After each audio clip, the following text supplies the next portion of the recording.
Are you taking the Bible at its literal word, or do you use it as some sort of a guidebook of the experiences of these people that lived thousands of years ago that have been translated? Matthew McConaughey shares his beliefs on religion and Christianity to Joe Rogan. So make sure to watch to the end because I have a Bible verse that will tie all of this together.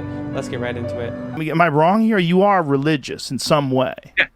Yeah, absolutely. And I want to bring this up in this day and age when people go, no, I'm not religious, I'm only spiritual. You know what the Latin root of religion is? Re-legare. And legare means to bind together. Re means again. Well, in a world that's saying I'm only spiritual because I want unity, that's exactly what religion means. We've bastardized the meaning of it over time, and we've excluded people, and we've corporatized it and such. But yes, I am religious. That character, I had written stories. I'd written a college paper called John Wayne Goes West, and it was about how can you be a believer in a world of science. And I remember writing things like during the making of that movie, like science is the practical pursuit of God. The two are not exclusive. They dance together. They go together. That's true. Science was literally started in the pursuit of God, to understand God more through science, through nature, through the material world. Belief in science. And I never saw those as contradictions. And that's part of the reason I attacked that role and became a part of that movie. I wanted to play a person that had that point of view of a believer in a world of science. Not at the exclusion of science and not at the exclusion of belief. Yeah, it's a confusing role for a lot of people if someone is a believer and also a proponent of science, because they want to know, what are your literal beliefs?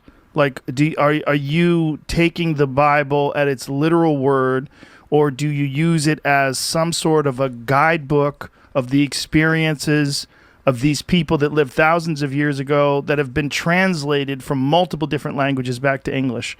And is there wisdom in those translations? Is there wisdom in those original thoughts, these thousands of years of people contemplating and mulling on these things, and that so many have used these as a scaffolding for morals and ethics and for societies?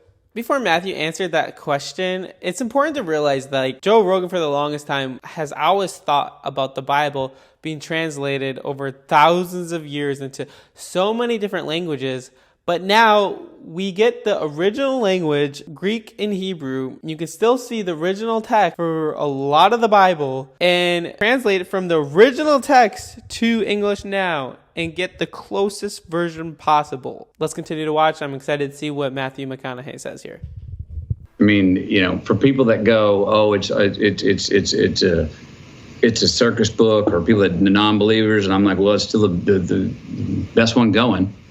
There's a lot of great truths that come out of the Bible, and it is open for, and a lot of people, it has been interpreted and reinterpreted. It has been translated. It has been handed down. I, for myself, I don't know what to do in my daily life with the burning bush.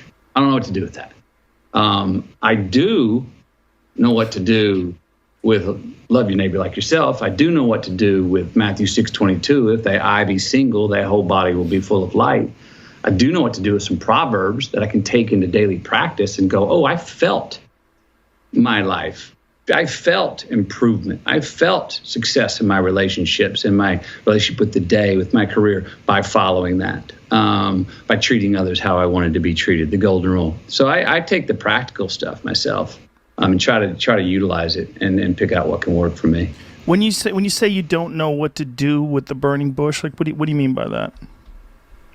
I don't know what to do on a daily basis with the teaching of, and then he showed up as a burning bush, or the magic tricks, and I don't know what to do with, and Jesus healed everyone and he couldn't walk, and now he touched me and he can walk. I don't know what to do with that. Mm-hmm.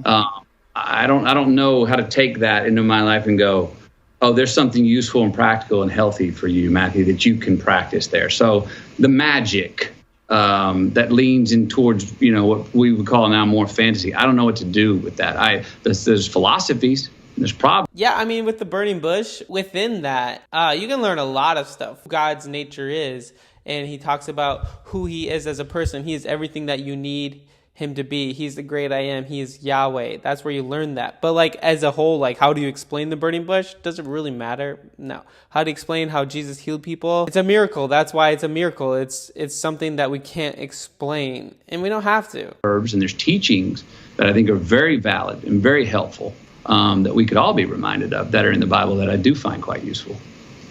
Yeah, I think it's almost impossible to figure out what they were trying to say with a lot of the things. It's why it's open to interpretation, but also open to manipulation. And that's where people have a real problem with it, when it's used to separate people, to exclude people, to marginalize people, to judge people. But it's hard for people that understand that those aspects and that those things happen to actually parse out that there's good about it too, and that there's a lot of really valuable lessons in these books. 100%. Look, I get it. I mean, it's like what do our fathers teach us? Is your father still alive? Well, I don't really know him. I have a complicated family history. Okay. Well, fathers or father figures. I have a stepfather. He's still alive, and I'm close to him. Well, your stepfather, when he goes, you'll find out some things where the messenger and the message weren't exactly in simpatico. Sure. You know what I mean? Does that mean that you throw the messenger out? That you're like, oh, bullshit, you weren't following all that stuff. No, you take the message, the stuff that you can, that could work for you, that maybe they wanted it for you, they couldn't follow through on it themselves. There's certain parts of the Bible that have that too. You don't throw out the whole. I don't think it makes any sense to throw out the whole book. It's what we're doing in society now. I mean, we're making people persona non grata because of something they do, or and that is right now deemed wrong, or it's the hot point and a hot topic right now. You can't erase someone's entire existence. Where the heck does some forgiveness go? And again, that's really good how he talks about how, yes, people have misrepresented the Bible and they manipulated it to get things that they want. But that doesn't mean that the Bible is wrong. The people are wrong. Sinners have fallen short, but the Bible hasn't. It's not erasing the crisis. It's not saying there wasn't a problem first. It's not saying that there's parts of the Bible that people have bastardized and used in the wrong way. But you don't throw the whole book out and say, well, it's all bad then. It's all used, because it's false. Have you encountered difficulty expressing this in Hollywood? Hollywood is predominantly left-wing and very secular or Jewish in some circles, but it's not like a place where Christian fundamental values are espoused openly. A lot of Jewish folks are in Hollywood, and that seems to be okay with a lot of people. But some other religions, particularly if you're a fundamentalist Christian or if you have Christian values, a lot of people frown upon that. Why do you think that is? And have you had difficulties with that? I don't know. I haven't had difficulties. I have had, and I won't throw any people under the bus, but I have had moments where I was on stage receiving an award in front of my peers in Hollywood. And there were people in the crowd that I have prayed with before dinners many times. And when I thank God, I saw some of those people go to clap, but then notice that, whoa, it's going to be a bad thing on my resume, and then sit back on their hands. Oh, wow. And I've seen people read the room and go, whoa, that wouldn't bode well for me in the future. If for getting a job or getting votes or what have you. Yeah. I have seen. There's a lot of dark things in Hollywood. And at that point, it's time to decide who you're going to serve, who you're going to live for. Are you going to live for God, or are you going to live for yourselves? But that's crazy. Nah, I've witnessed that. I don't judge him for it. I just wish, that it seems like a silly argument. One of the things that our people, some people in our industry, not all of them, but there's some that go to the left so far, as our friend Jordan Peterson, who's back, saw his video being back, that go to the illiberal left side so far that is so condescending and patronizing to 50% of the world that need the empathy that the liberal side gives and should give. To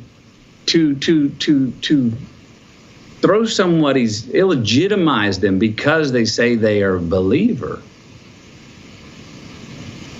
it's just so arrogant, and in some ways hypocritical to me.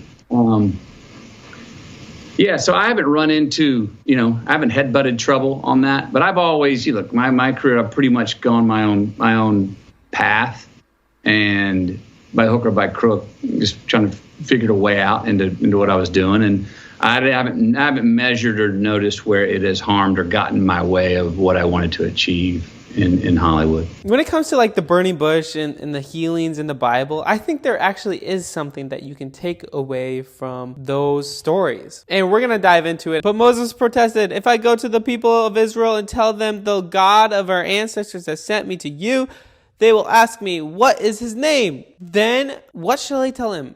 God replied to Moses, "I am who I am. Say this to the people of Israel. I am has sent me to you." God said to Moses, "Say this to the people of Israel, Yahweh."